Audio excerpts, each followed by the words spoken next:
আচ্ছা, না না, থাক থাক থাক থাক। বাবা, এটা আপনার জন্য ছোট্ট একটা গিফট। আমার জন্য? এটা আবার কেন?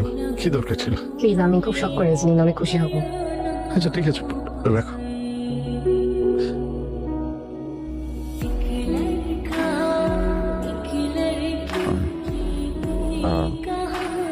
আব্বা আপনি আপনি তাহলে রেস্ট করেন, খাবার টেবিলে রাখা না। আচ্ছা ঠিক আছে, এসো। ভালো থাকো।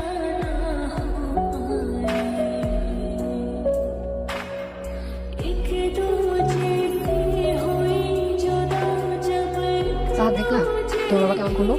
ঠিক মতো হাত দিয়ে গিফট দিতে পারলো না।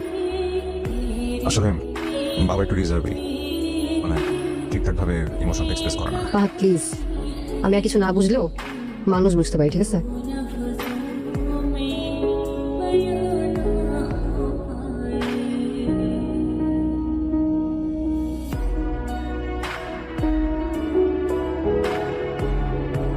এই বুড়ো পুরনো অঙ্কিত দিয়েছে কত কি যে দিয়েছে।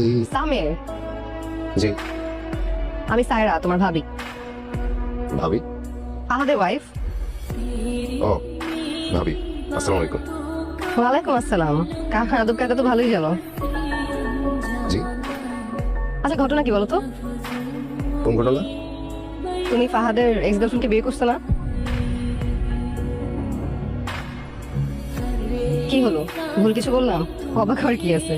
যা বলছো তো ঠিকই বলছি, রাইট? আপনি আমার বড় ভাইয়ের ওয়াইফ, তাই তো? কার সাথে কিভাবে কথা বলবেন এটা আপনার ফ্যামিলি